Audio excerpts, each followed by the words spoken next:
As a CISO, one threat I'm constantly worried about is phishing. It's a primary attack method for threat actors, and without the proper security controls, you're placing your organization at risk. Just look at the facts. Verizon's 2023 Data Breach Investigation Report found that 36% of all data breaches involved phishing.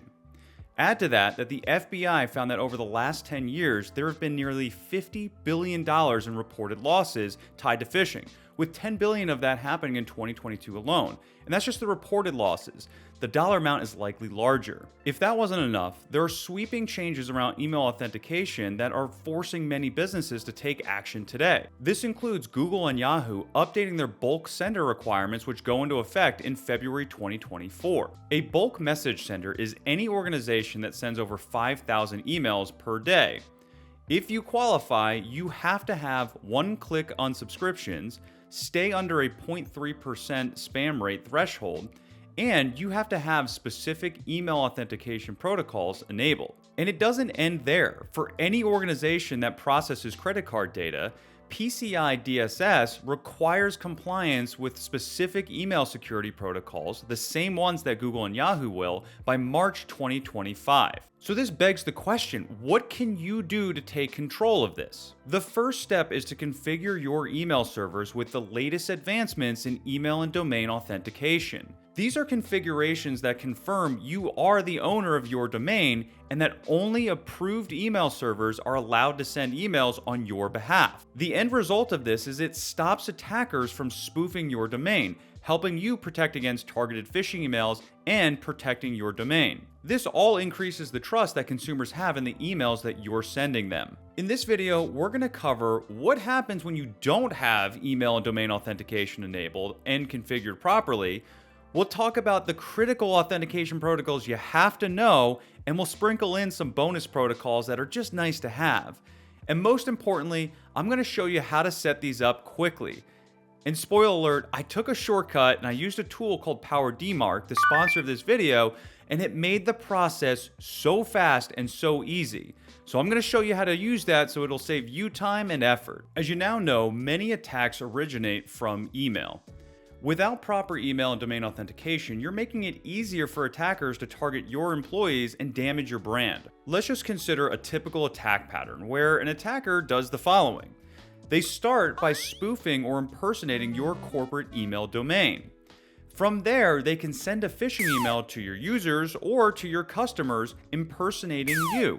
That's going to increase the likelihood that they're going to click on that email. The attacker can include anything that they want in that phishing email. So this can be a malicious attachment that leads to malware being installed. It can be a link that tries to steal credentials.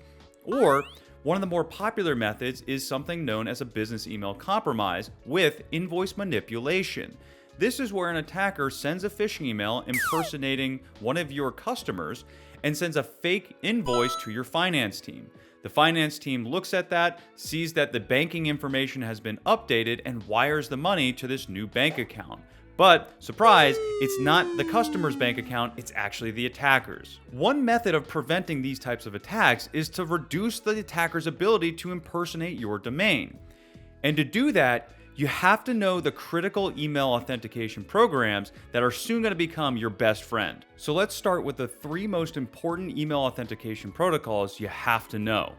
These are the protocols that are being required by Google, Yahoo, and PCI DSS. We're going to start with SPF. SPF, or Sender Policy Framework, is an improved list of email senders for your domain. This will include both your email servers, but also third parties that you want to allow to send emails on your behalf. This all works through a DNS record that contains the list of IP addresses or domains that you authorize to have emails sent on your behalf. An organization starts by configuring an SPF record in their DNS settings. When an email server receives an email, it's going to check that DNS entry to see if that email arrived from an approved email server. If it doesn't see that email server, then we know we have problems. SPF helps identify and prevent spoofed emails from scammers and phishers alike, so it's a really important thing to have enabled. But SPF is not alone. It has a counterpart known as DKIM. DKIM, or Domain Keys Identified Mail, is a digital signature that's added to every email. It helps verify the sender's authenticity and that the email content was not modified in transit. This also works through a DNS record that contains a public key that verifies a DKIM signature. That's a cryptographic way of authenticating that email. When an email is sent, it's going to take a list of fields and create a hash of the contents of those. The email server then signs that hash with a private key that only the email server has. This is important because that helps validate the authenticity of that email. When an email server receives that email, it pulls down the public key from the DNS entry and validates the hash. If they match, then it knows that this was a legitimate email and nothing was changed. It knows that because the only way that that could be signed is with that private key that the email server that sent the email has. This is an additional way to protect your domain against malicious emails from attackers that are trying to impersonate your brand. It also has that added benefit of stopping messages that may have been altered in transit. While SPF and DKIM are great, there's one overarching protocol that really ties this together nicely. It's known as DMARC. DMARC, or Domain-Based Message Authentication and Conformance, is an advanced check that builds off of SPF and DKIM verifications. It does what's known as an alignment test. This is just extra credit checks that try to validate did the email originate from an approved server. But most importantly, DMARC provides instructions for the receiving email server on what to do in event one of those checks fail. There are 3 settings. The first action is none. Take no action as if DMARC was not even set. Then you have quarantine. This allows the email to be sent, but it likely is going to end up in the user's spam folder. Then we have reject. This is going to have the email server instantly reject the message and it won't be delivered to the recipient at all. DMARC works through DNS entries. The sender first configures that DNS entry with the policies on what they want to do if that DMARC check fails. When the email server that's receiving an email checks that DNS entry, they're going to get the instructions on what to do if it fails, and then they'll take the appropriate action on that. This is the most comprehensive way to protect your organizations from attackers spoofing your email domain. The reason for that is because it enforces SPF and DKIM and gives very clear instructions on what to do when somebody is trying to spoof your domain. Now that we have an understanding of the key authentication methods, let's move on to some bonus protocols. First up is BIMI, or Brand Indicator for Message Identification. This one's pretty cool. It adds your brand's logo to authenticated email addresses, specifically ones that are already authenticated via DMARC. For some email providers like Google and Yahoo, it also adds the coveted blue check mark to that email. So for that user, when they go to check their email, they're going to see your brand's logo and a blue check mark, and that's going to give them the comfort level that this is a real email from you. In order to have this set up, there's a couple requirements though. First, you have to have DMARC established with a reject or quarantine policy set up.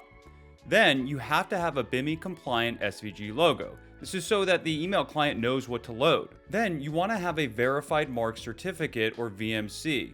While this is optional, it is recommended because it verifies legal ownership over that logo. You then set up that DNS text record, and now people who receive your emails are going to see your logo, and depending on their email provider, will see that blue check mark. We just spent a lot of time talking about how to protect outgoing emails. So let's switch it up a little bit here and talk about how to use an email protocol that secures inbound emails to your email servers. And these protocols are all about encryption. The first protocol we'll look at is MTA-STS, or Mail Transfer Agent Strict Transport Security. And simply put, this ensures that any emails that you're receiving are sent over an encrypted connection. It has a similar process to DMARC where you're setting up a DNS record and you're configuring specific actions that an email server is going to take depending on whether that's an encrypted email or not. It first has the option to do nothing, where it's just going to allow everything through whether it's encrypted or not. The next option is testing, where unencrypted emails will be accepted, but you're going to get a report telling you all about the ones that weren't encrypted.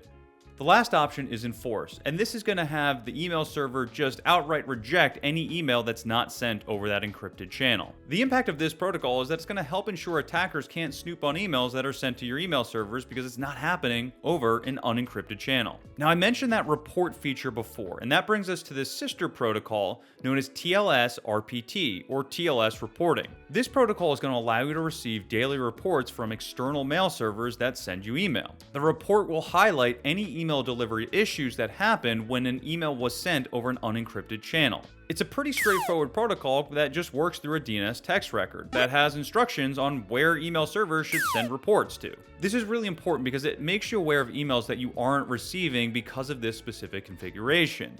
This can be a huge pain point for IT teams if they're trying to troubleshoot why a user's not receiving an email, but they're not aware of this protocol. As you can tell, if you want to do this even remotely correctly, there is a lot to manage yourself.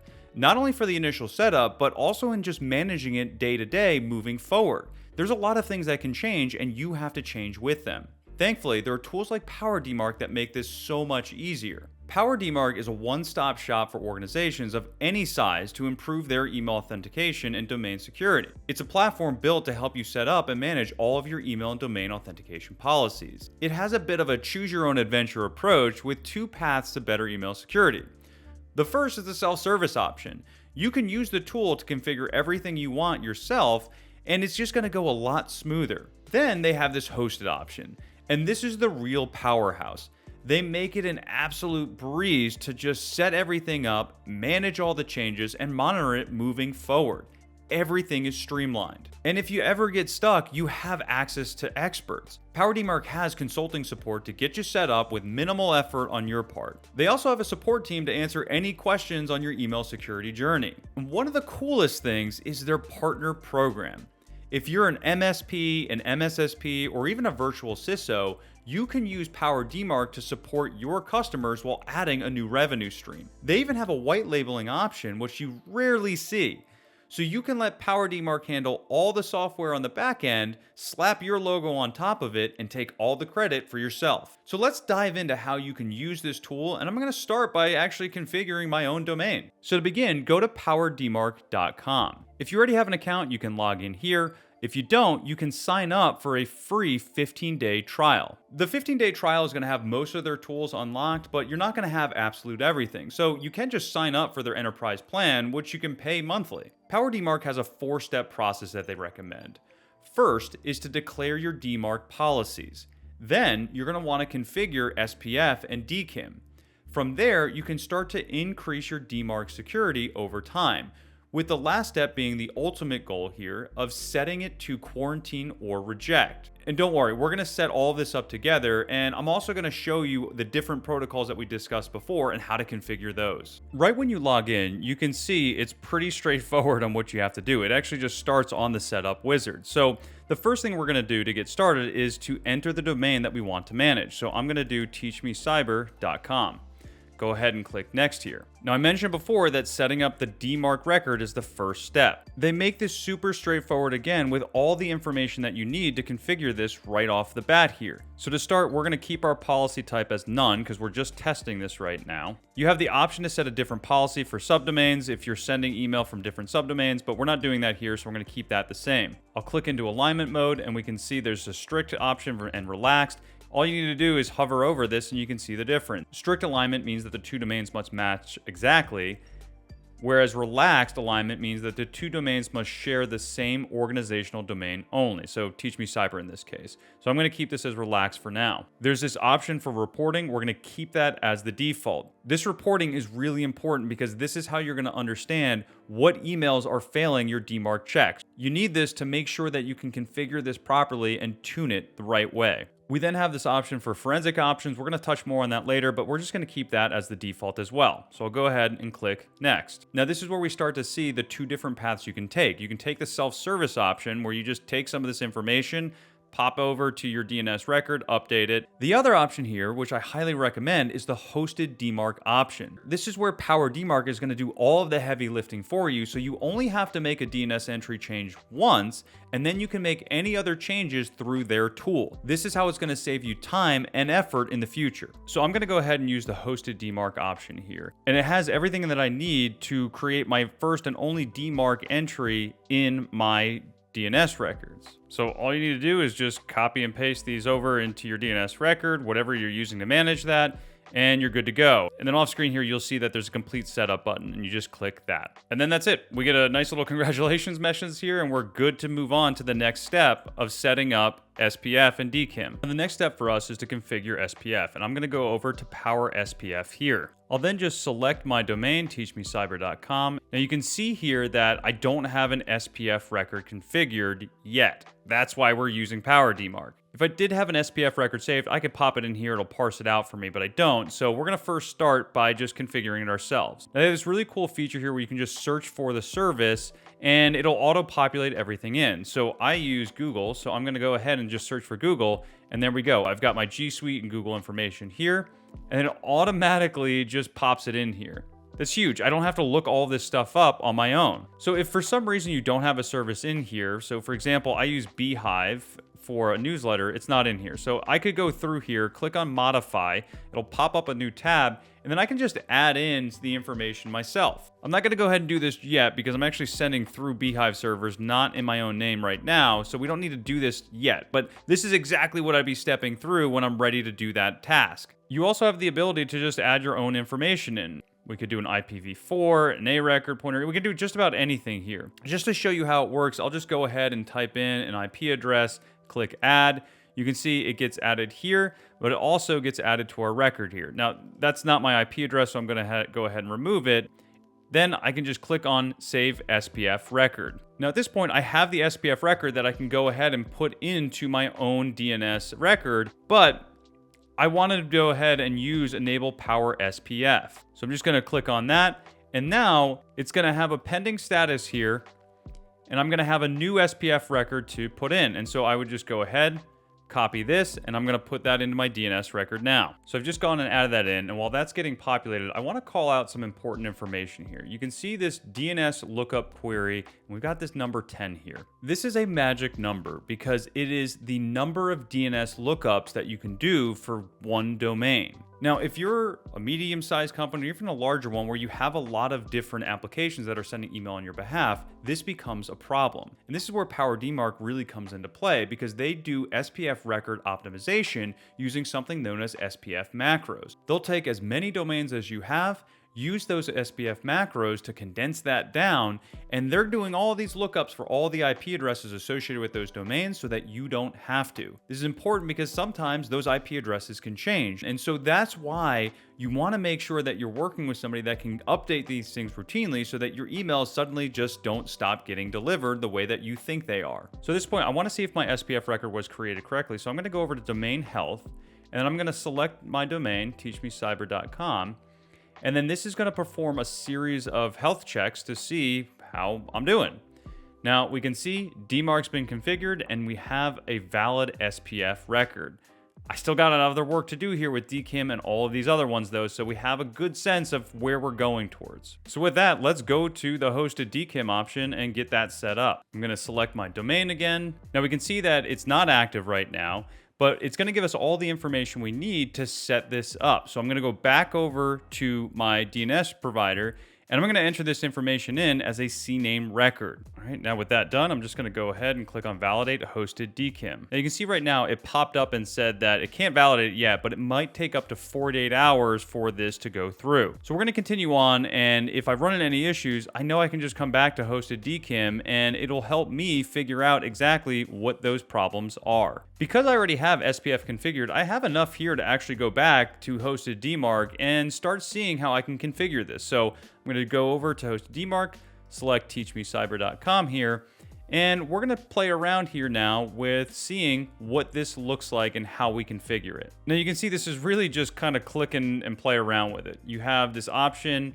where you have all the DMARC policies. We talked about these before: none, quarantine, reject. I don't want to change anything just yet, but you can see it's as simple as just changing that. The other option you have here is this percentage bar. Now, when you have this configured, there's going to be a certain percentage of email volume that's going to be impacted by the policy. Obviously, if it's at 100%, that's 100% of the traffic impacted.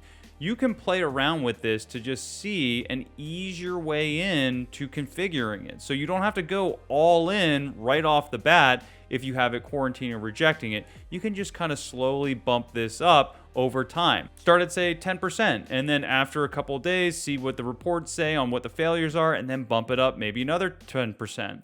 And you can keep doing this until you're comfortable going all the way to 100% here. And we just set this up before, but you can see you can play with all of these settings here and change them around. So when you're ready to update it, Hosted DMARC is here to help you set that up and modify it super easy. And you can see that this is the beauty of using the Hosted DMARC option, because this is getting updated every time you're clicking through something. Every time. Now, if you change something, you would have to go to your DNS record, update it there, and then save that. Here, we update it using PowerDMARC, and it does all the work. With SPF, DKIM, and DMARC configured, now we're in a position where we can start playing around with some of these other protocols to really go the extra step. I'm gonna switch over to a demo account so we can see a little bit more of what it looks like with data added into there already. So I just logged into my demo account, and as you can see, when you have data that's been sitting in here for a while, you get a lot more information on the DKIM verification, SPS verification, and you can just see over time, how is everything performing, and all these different features. We still have a couple more protocols that we want to configure. The first one here is PowerBIMI. So we're going to go in and we're just going to select on our DMARC demo site, and we can see all the steps that you would have to take to configure this. Now this has already been configured, so we get a little bit of the benefit here, but you can see that you have DMARC being enforced. There's a valid BIMI record. You have a link to the BIMI logo, which you can upload here, and then you have the option to upload the VMC certificate. This is all handled through DNS entries, again, using a CNAME here. So in a couple clicks, you can see that you can get your company logo added in, and for certain email providers like Google and Yahoo, you can get that blue check mark. Pretty straightforward. The other protocol we talked about was MTA-STS, and again, PowerDMARC has a hosted service for this. So we'll just go ahead and click through that. And again, this is where we can enforce emails coming to us over an encrypted channel. That's what we want. Similar as before, you have all of the information you need to create a CNAME DNS record for your domain registrar, and you're all set here once you have this information. You add these in, you want to make sure that you've got both the MTA-STS information as well as the TLS report, so you can get all of this information on things that are failing to get to you because they're not encrypted. Speaking of those reporting features, let's dig into that for just a second. PowerDMARC has a bunch of different reports available. Now, we just talked about the TLS report, so we'll go ahead and just click through that real quick to see exactly what you can get. I'm going to go ahead and select the domain again, and we can see there was a sending source from Google, and there was 2 successful emails, no failures. Going back to the reporting, we can see all these different other reports as well. One of them being the DMARC aggregate reports. When you're configuring DMARC, as I mentioned, you want to look at these reports to see what's working and what's not, because you want to ease into it. So with this, we can see all of the sending sources that are happening here and where they're passing and where they're not. And we can go ahead and we can update all of our information, all of our records again, accordingly. This is important because if you're using something like a Zoho to send emails on your behalf, you want to make sure that your DKIM and your SPF records are reflecting that and your emails are not going to get caught. There's also this option for DMARC forensics reports. These are going to give you more information that is going to include fields like the from, the to, and the subject line. So it's a little bit more sensitive, and there are controls put in place to encrypt these to make sure that not everybody's going to be able to see them. But this is useful because you can get a real good sense of what exactly is failing and get some basic information like who sent it, who is it going to, and what that subject line is, so that you can just get a better idea of what you have to troubleshoot. So you can go ahead, click Export PDF Report here, and this is going to put together a really clean report of everything that's going on with your domain. Specifically, compliance rate, and if there are invalid emails sent. This is especially useful when you're getting things set up for the first time. Because monitoring is so important, you want to make sure that you have alerts set up to notify you of anything that's really important. And PowerDMARC has a bunch of different options here that you can set up for alerting. So if you were to just go in and add a configuration, you have all these different things that you can do. You can select the specific domains. You have different things like DNS alerts, forensic alerts, these threshold alerts, and they're customizable. So you can get a whole sense here of what you can do. Things like if emails pass with DMARC where only SPF is aligned. You can see forwarded emails where SPF is not aligned. There's so many options here, and so you can get pretty granular on exactly what you want, and you have all these conditions that can be set. So while this might be a little bit more advanced, you can work with PowerDMARC to set these things up if you wanted to. These are alerts that will go straight to your email address. If you don't want to do those alerts also show up on your dashboard. So you can log in daily, every few days, doesn't really matter. You have the ability here to just get full control and visibility into all of your emails. Now, we saw the domain health before, but I do want to click in here to show you a few cool things. If you're just getting started, they have this great to-do list that shows you all the different things that you can configure. When you do have your domain set up, you can click in here to get a sense of exactly how you're doing. You see, for somebody that's a little bit further along, they have everything set up and they're getting an A+. This is what you want to strive for. And even with an A+, there's still things you can do. And so they have a bunch of different actions that are here to show you exactly what is going on. Now, in this particular case, we can see that MTA-STS is still in testing mode. So if we wanted to put that into enforce mode, we can do that. So in fact, they have all the recommendations listed out here, so it tells you exactly what you need to do. Even helpfully telling you to make sure that you check your TLS reports to make sure that there aren't any failed emails. All right, now let's say that you're doing some pinpoint analysis or you just want to dig deeper into something. Well, PowerDMARC has analysis tools at your disposal. Let's take a look at a few of them. To get there, you just go over to the Analysis Tools section, and we'll start off with Power Analyzer. With Power Analyzer, you can use this to validate your SPF, DKIM, and DMARC records. So I'm going to go back and just do teachmecyber.com to see what's going on with that. It'll go in, do the lookup. You can see I am still failing that because I'm still setting it up, but we can see the valid SPF record. DKIM still isn't found yet, and we can see some warnings around DMARC. If I click into that, I can get this little warning that says, hey, you're just using none here. And so if it's set to none, it's not going to protect your organizational domain from spoofing attacks. These are the types of useful tidbits that you want to be able to have as you're setting this up and as things continue to change in your organization. The next option we have is for Mail Auth Analyzer. You have a couple options here. You can just send an email to this email address, and that's going to do some quick checks for you, or you can just upload the header from one of your emails that's going to check it for you as well. The last option we have here is Power Toolbox, and this just gives you a couple different tools that are pretty helpful here. You can look up all these different interesting information here for any domain. When you click through to the lookup tools, again, you have all this information available to you, and if you did want to go the manual route, you could just click into these SPF record generators, among others, and get yourself into a position where you can configure it manually. Why you would want to do that instead of just using the hosted option, not really sure, but again, all these tools are available for you if you need them. Now, I'm a security guy, so I loved when I saw that there was a threat intel section where I can just dig into all the possible security threats. So let's take a look at those. And it starts on the dashboard. If you scroll down, you can get this top 5 threats or unknown and unaligned sources. And you can see some IP addresses here and the locations they're coming from. Before we get there, let's take a look at this threat map. If you go and click your domain, you can get a sense of where all these emails are coming around the world. So if you click on your domain, you can get a sense of where all these emails are coming from around the world. Now, if you know your business or have a sense of what they are, you can see just at a quick glance what might be suspicious. For instance, maybe you wouldn't be expecting to see emails from Russia. So you click on that and then you get some information related to that IP address and all information on that email authentication. And right from here, you can go and just click on that IP address to get some threat intel information. It's got details on the IP address. It has a pop-up here that just tells you right out that it's been blocked by a lot of different providers here. So this is something that you want to pay attention to because it's probably going to be malicious and you're going to want to take action on that. Another interesting feature here is that there's a block listed locally.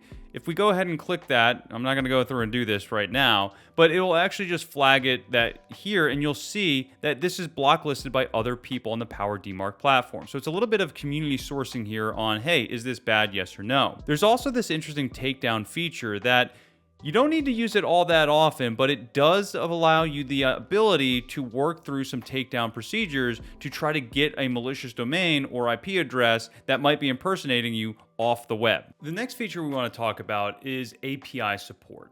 If you want to integrate this into any existing tools or workflows, PowerDMARC offers the ability to do that via API. This is going to include API support for almost all the platform features. For those advanced users that want to use this is going to allow you to generate an OAuth access token to allow programmatic access to PowerDMARC's features. It's super straightforward to use. All you do is go to API settings. From here, you can manage your API keys. If you already had some, you'll be able to see them, but you can just click on generate a new token. You can give it a name here, and then you can allow it to have certain permissions on things that it can access. Simply go in, configure it, save the token, and then you're in business. This is a great feature for any MSP, MSSP, or even a virtual CISO that wants to be able to take this stuff to the next level.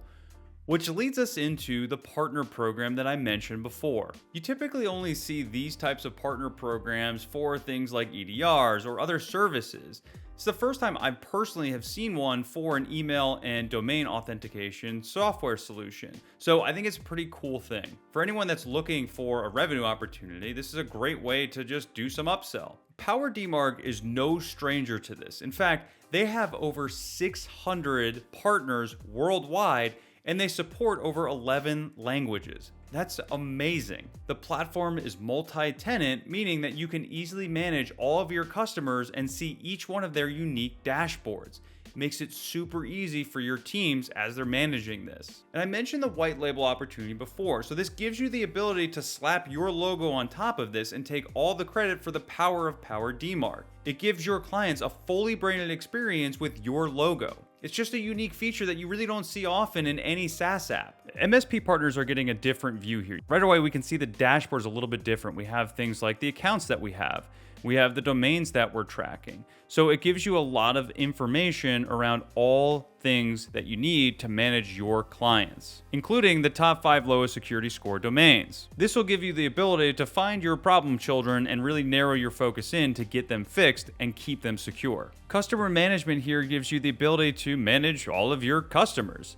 And it makes it super easy to keep all of your accounts and your customers organized and make sure that everyone has the access that they need. It's also going to include SAML or single sign-on support, so you can get this integrated with all of your existing identity providers, making it super easy for you to log in so you're not tracking another password. Sticking to true security practices here, there's also the ability to do these resource groups. This is a way for you to practice least privilege and ensure that you can create different groups for different people that have specific permissions tied to that group.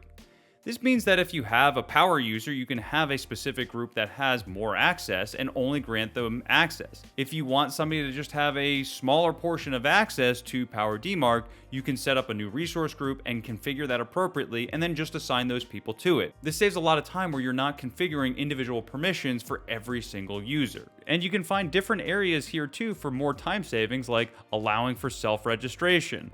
My favorite, force two-factor authentication to make sure everybody is secure. And you can even enable the support center so your users have access to that as well. You can also configure notifications that you can receive via email, Slack, Discord, or even anything else that you can set up via a webhook. So it leaves a lot of flexibility here to get you everything that you need to manage your users. And lastly, we talked about the ability to white label. You can set this up all yourself.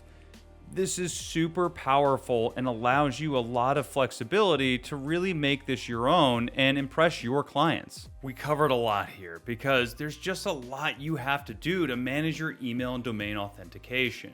So if you take the steps that we discussed, you will be in a better position to protect your company against phishing threats and also really mitigate an attacker's ability to impersonate your domain via email. With PowerDMARC, you can take control of your email and domain security and protect yourself against spoofing and just overall protect your brand's identity. So take a second and register an account with PowerDMARC and try out their 15-day trial.